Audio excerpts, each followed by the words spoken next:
శబరిమల యాత్రలో ఈ 18 మెట్లు కేవలం రాతి సోపానాలు మాత్రమే కాదు. ఈ మెట్లు దాటడం అంటే సాక్షాత్తు దైవత్వాన్ని చేరుకోవడమే. అసలు ఈ 18 మెట్ల వెనుక ఉన్న ఆధ్యాత్మిక రహస్యం ఏమిటో మీకు తెలుసా? మొదటి 5 మెట్లు మన పంచేంద్రియాలను అదుపులో ఉంచుకోవాలని చెబుతాయి.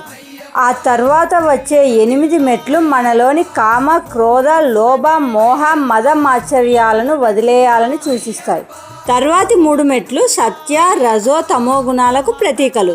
చివరి 2 మెట్లు అజ్ఞానాన్ని వీడి జ్ఞానాన్ని పొందితేనే ఆ మణికంఠుని దర్శనం లభిస్తుందని చాటి చెబుతాయి. పురాణాల ప్రకారం అయ్యప్ప స్వామి దుష్ట శిక్షణ కోసం వాడిన 18 ఆయుధాలను ఇక్కడే విడిచిపెట్టారని ఒక కథ. అలాగే శబరిమల చుట్టూ ఉన్న 18 కొండలకు ఇవి ప్రతీకలని భక్తుల నమ్మకం.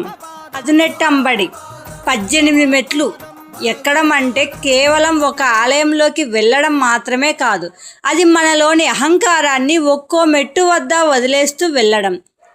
ఎవరైతే ఇరుముడిని తలపై మోస్తూ ఈ 18 మెట్లు ఎక్కుతారో వారు 18 రకాల పాపాల నుండి విముక్తులై సాక్షాత్తు ఆ స్వామి స్వరూపులవుతారు. చూశారు కదా మిత్రులారా, శబరిమల 18 మెట్లు అనేవి మన జీవిత ప్రయాణానికి దిక్సూచి. ఈ 18 మెట్ల రహస్యాన్ని తెలుసుకొని స్వామిని దర్శించుకుంటే మన జన్మ ధన్యమవుతుంది. స్వామియే శరణమయ్యప్ప.